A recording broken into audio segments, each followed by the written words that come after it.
Sound take 7 action. आपको, आपके दर्शकों को और मेरे फेलो पैनलिस्ट को सबसे पहले तो मेरा नमस्कार। मैंने 3.5 मिनट करीब सुधांशु जी को बिना रोक टोक के सुना। आशा करती हूं कि आपकी ओर से और उनकी ओर से रोक टोक नहीं आएगी। मैं भी अपनी बात एक बार पहला वक्तव्य कह दूंगी, फिर आप जितने भी प्रत्युत्तर करने चाहिएगा करिएगा। सबसे पहले तो मैं कुछ चीजें दर्शकों के सामने और बीजेपी के सामने साफ कर देना चाहती हूं। इंडिया गठबंधन की ये ताकत है और ये मजबूती है कि नरेंद्र मोदी आज 400 पार का नारा देने के बाद 240 पर गठबंधन की सरकार चला रहे हैं। इंडिया गठबंधन की यह ताकत है कि जिस संविधान को बदलने की बात करते थे उस पर शीश नवाना पड़ा, उस पर सिर झुकाना पड़ा, उसको सिर माथे लगाना पड़ा।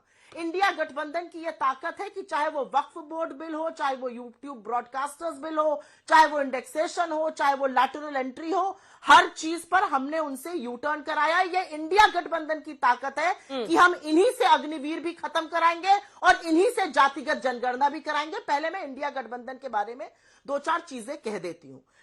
सही पकड़े हैं। मैं बिल्कुल, हम अनलाइक द बीजेपी, यहां पर एक शब्द प्रयोग किया गया, हम हाथी निकल गए।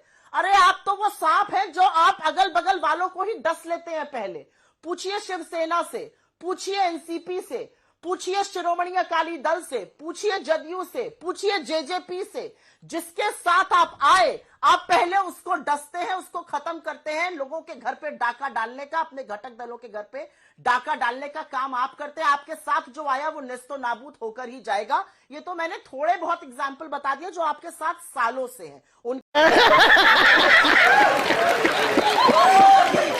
साथ आपने क्या किया ये सब जानते हैं। उद्धव जी का आपने जो तिरस्कार किया, इसका बदला महाराष्ट्र भी लेने वाला है। मैं एक चीज यहां पर बहुत जिम्मेदारी से कहना चाहती हूं।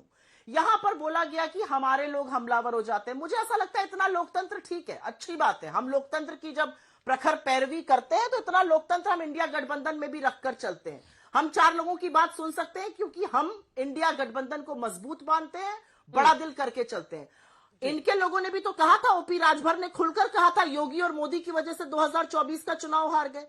निषाद जी ने क्या कहा था, बुलडोजर की वजह से हार गए। इनके विधायक है संजय मिश्रा, उन्होंने कहा था यही चलता रहा तो सरकार अगली बार बननी नहीं है। तो इनके वाले भी तो इनको आईना दिखा रहे हैं। अरे सब कुछ छोड़ दीजिए, यहां पर त्यागी जी बैठे हैं और मुझे दुख होता है, वो परिपक्व आदमी है।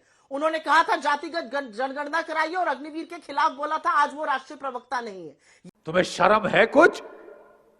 कुछ शर्म आया है? यह भी एक सच है कि चिराग पासवान लगातार जातिगत जनगणना की बात करते हैं, इनको आईना दिखाते हैं, कहते हैं मैं छोड़ दूंगा जिस दिन आरक्षण पे आंच आ गई, उसकी चर्चा नहीं होती। इनके अलाइज जब इनके खिलाफ बोलते चर्चा नहीं होती। और मैं अंतिम बात कह के अंजना जी अपनी बात आगे के लिए खत्म करती हूं।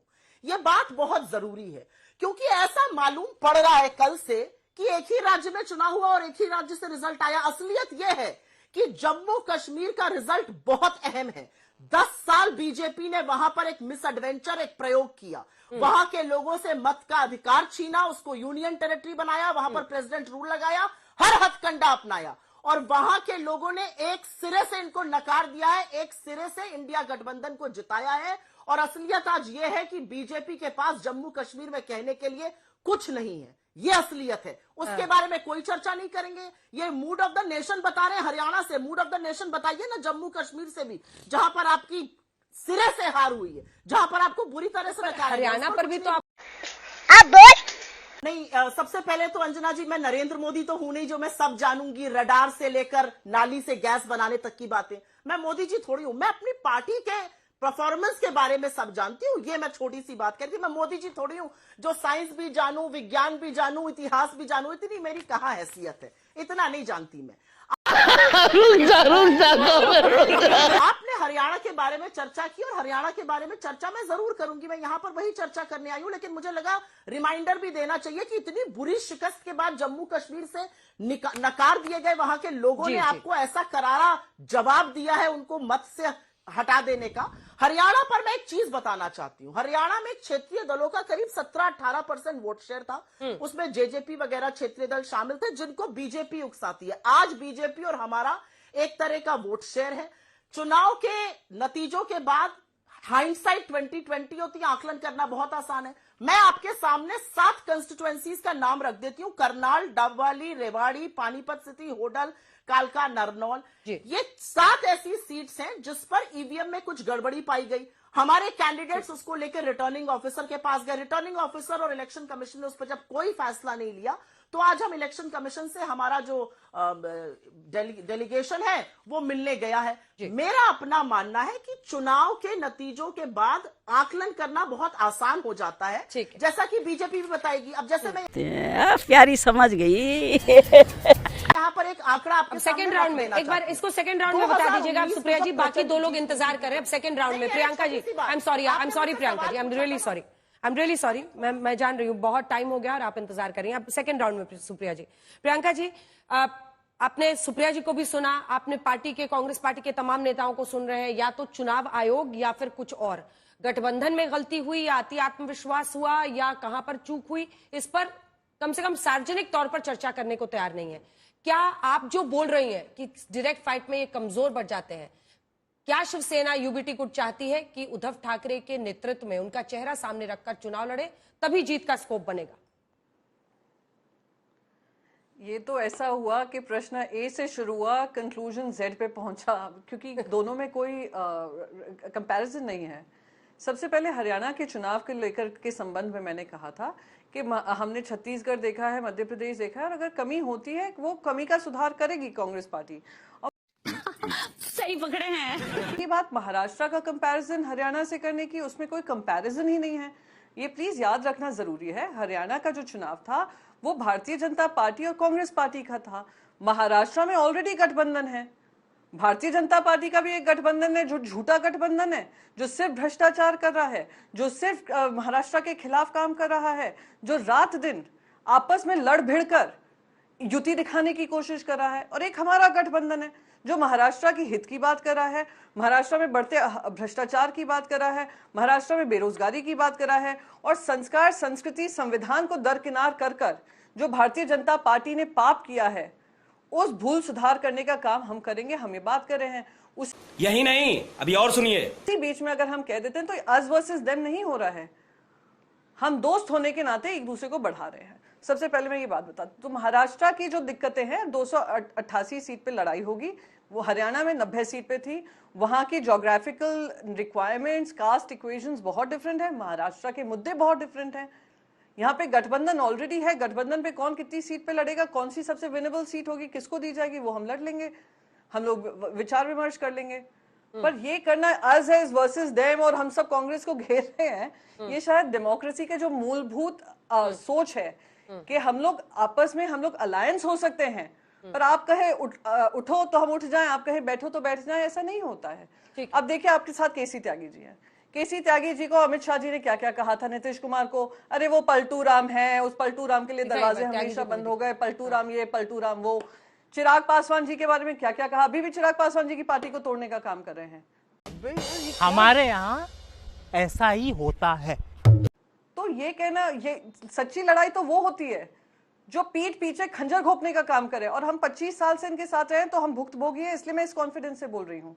यहाँ पर तो हम खुलकर बात कर रहे हैं, संवाद हो रहा है हमारा, उसमें आप कह रहे हैं हम एक दूसरे को घेरे जा रहे हैं, हम एक दूसरे की सहमति में मजबूती बढ़ा रहे हैं। अंजना जी करा सकती, प्लीज। ठीक है, दिस इज रिडिकुलस। आपने भी उतना ही लंबा बोला है, उनको अपनी बात पूरी करने दीजिए। बात पूरी कीजिए सुधांशु जी, बात पूरी कीजिए, वो पूरी करेंगे, उसके बाद मैं जवाब लूंगी आपसे और सुप्रिया जी से। आप टाइम देख लीजिएगा, आपको भी उतना ही टाइम दूंगी, वादा है मेरा, उतना ही टाइम दूंगी। टाइम नहीं चाहिए भैया, पर हमें, मुझे नहीं, इसमें मुझे बड़ा आश्चर्य है। वापस टॉपिक, वो गठबंधन के साथियों पर कह रहे हैं कि हमारे रिश्ते जिसके साथ थे वो पुराने और तगड़े हैं। जल्दी से पूरी कीजिए सुधांशु जी। नहीं सुधांशु और प्रियंका जी तो अब सुनिए, अब सुनिए प्रियंका जी। पढ़ना होगा, मैं इतिहास की किताबें उठाकर पढ़ लूंगी, और 25 साल के हमारे शिवसेना के गठबंधन के बारे में ये कम ही टिप्पणी दें तो ज्यादा ठीक रहेगा, क्योंकि ये लोग वो लोग हैं जो पैरासाइटिक बिहेवियर होता है, जब पीठ पे खंजर घोंपने का काम करते हैं। और वो चिराग पासवान भी उसके उन्होंने एक्सपीरियंस किया है, जेडीयू ने एक्सपीरियंस किया है, शिवसेना ने एक्सपीरियंस किया है, डीएमके ने किया है, टीडीपी ने किया है, और ममता बनर्जी ने किया है। इन्होंने सबके साथ तो धोखाधड़ी की है। कौन है ये, क्या बात कर रहे हैं? सुधांशु जी, इसका जवाब आप तो इसी कगार पे खड़े हो गए, आप बेबस हो गए। अरे बेबस तो आप लोग हैं, बेबस तो आप लोग हैं आज महाराष्ट्र में, और मुझे खुशी है इस बात की। अरे कहा है, नहीं, हम ये बोलेंगे क्या क्योंकि हम तरीका इतिहास बहस नहीं करने सुनने आए हैं, और आपका वर्जन नहीं प्रियंका सुनने जी आए हैं हम सुनिए। इतिहास का। सुधांशु जी जवाब दीजिए। प्रियंका जी, नहीं, मैं आपका सुनने नहीं आई हूँ भाई साहब। मैं ना प्रियंका इस जी, डिबेट में पार्टिसिपेट सुनिए, करने आई हूँ कि अब आने सुनिए वाले प्रियंका। चुनाव में क्या होने वाला है, इंडिया गठबंधन की क्या नीति होने वाली ठीक है, है। हाँ, उसी पर मैं वो बोल रहे हैं 1970 के दशक गठबंधन में के आपने साथियों किसके पर वो साथ हिसाब गठबंधन मांग रही है। करके जवाब आगे बढ़े, दीजिए। अब मैं मुझे नहीं बोलूं? सुनना है। जवाब दीजिए सुधांशु। सुप्रिया जी जवाब दीजिए। और हरियाणा की हार से कांग्रेस पार्टी क्या कोई सबक ले रही है? अति आत्मविश्वास शब्द आपके कम से कम 3-4 गठबंधन के साथियों ने कहा है। अभी बताता है भाई, अभी बताता है, अभी किया ना, अभी बताता है। हर चुनाव, हर परिणाम, हर नतीजे से हम कोई ना कोई सबक जरूर सीखते हैं। कांग्रेस पार्टी इससे भी सबक सीख रही है। मैंने आपसे पहले ही कहा कि रणनीति बन रही है। राहुल जी और खड़गे जी मिले हैं। आगे हम अपने गठबंधन के साथियों से बात करेंगे। भाई हम तो एक दूसरे के साथ बड़े प्रेम से, बड़े प्यार से बात करते हैं। हमारे अंदर लोकतंत्र है। हम थोड़ी महाराष्ट्र में दूसरे को कह रहे हैं कि इनको देखकर उल्टी आ रही। तानाजी सावंत ने क्या कहा अजीत दादा को, इनको देखकर मुझे उल्टी आती है, दम घुटता है। एक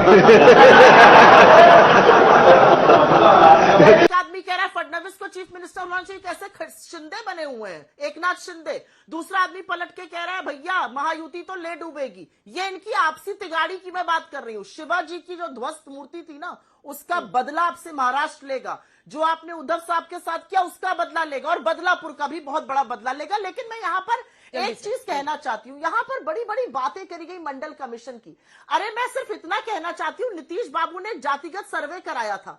वो वेबसाइट महीनों से नहीं चल रही है, वो वेबसाइट खुली नहीं रही है। ऐसा यू टर्न मारा नीतीश बाबू ने कि वेबसाइटें बंद हो गई। ये तो इनकी असलियत है। और एक इमोशनल डैम इट। असलियत में यहाँ पे और आपको बता देना चाहती हूँ, आपके दर्शकों को पता जल्दी से होनी एक चाहिए। लाइन में, क्योंकि आपको मुझे पता एक है लाइन का मोदी जी कमेंट ने प्रियंका जी और 18 सुधांशु रैली जी से करी लेना थी है। जल्दी से 2019 में, हाँ। 2019 में हाँ। एक लाइन में 2019 में मोदी जी ने 18 रैली करी हरियाणा में। इस बार कराई गई 4, क्योंकि देख लिया गया कि उत्तर प्रदेश में जो रैली हुई, वेस्ट बंगाल में हुई, महाराष्ट्र में हुई, पंजाब में, हरियाणा में, हर जगह जहां मोदी जी रैली करने जाते थे बड़ी बड़ी हार हुई। ठीक है, तो ठीक इस है। एक बार उनको खाली दूर ही सुधांशु जी रखा और गया। प्रियंका जी को दूर दिखा दीजिए एक लाइन का। प्रियंका जी से टाइम कम है, 2 लाइन का कमेंट जल्दी से। नहीं, मैं तो बस यही कहूंगी, 2 लाइन क्या एक ही लाइन में कह देती हूँ कि महाविकास आघाड़ी की सरकार बनने वाली है। ये गठबंधन मजबूत है, मजबूती से आगे बढ़ेगा। सुधांशु जी। जनता का, महाराष्ट्र की जनता का। ठीक है सुधांशु जी। ये बड़ी अच्छी बात कही आप। खत्म। Bye bye, tata, good bye, गया।